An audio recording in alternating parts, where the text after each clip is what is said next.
শান্তি ও উন্নয়ন সমাবেশ করবে ঢাকা মহানগর দক্ষিণ আওয়ামী লীগ।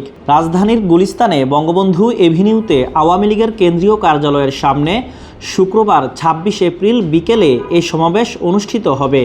ঢাকা মহানগর আওয়ামী লীগের দপ্তর সম্পাদক রিয়াজ উদ্দিন রিয়াজ স্বাক্ষরিত এক বিজ্ঞপ্তিতে এ তথ্য জানানো হয়েছে। বিজ্ঞপ্তিতে বলা হয়েছে, ঢাকা মহানগর দক্ষিণ আওয়ামী লীগের আয়োজনে আগামী ২৬ এপ্রিল শুক্রবার শান্তি ও উন্নয়ন সমাবেশ অনুষ্ঠিত হবে। এতে প্রধান অতিথি হিসেবে উপস্থিত থাকবেন আওয়ামী লীগের সাধারণ সম্পাদক ও সেতুমন্ত্রী ওবায়দুল কাদের।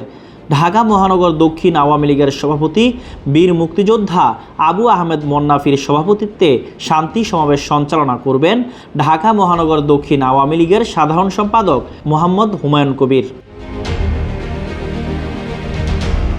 এদিকে আগামী শুক্রবার ২৬ এপ্রিল নয়াপল্টনে দলের কেন্দ্রীয় কার্যালয়ের সামনে সমাবেশের ঘোষণা দিয়েছে বাংলাদেশ জাতীয়তাবাদী দল বিএনপি। সমাবেশ করতে গত শনিবার ২০ এপ্রিল ডিএমপি কমিশনারকে অবহিত করে চিঠি দেয় দলটি।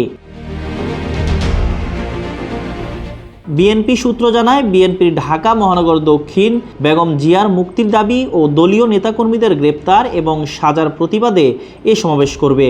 এতে প্রধান অতিথি হিসেবে দলের মহাসচিব মির্জা ফখরুল ইসলাম আলমগীরের উপস্থিত থাকার কথা রয়েছে।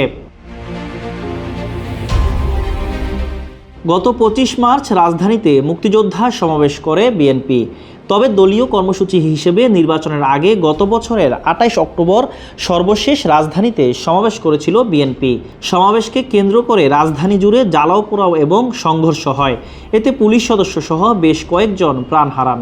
এরপর দিন উত্তরার বাসায় গ্রেপ্তার হন ফখরুল। এরপর থেকে কয়েক মাস কারাবন্দী ছিলেন তিনি। ৭ জানুয়ারির নির্বাচনের সময় জেলেই ছিলেন তিনি। গত ১৫ ফেব্রুয়ারি কারাগার থেকে জামিনে মুক্তি পান মির্জা ফখরুল ইসলাম।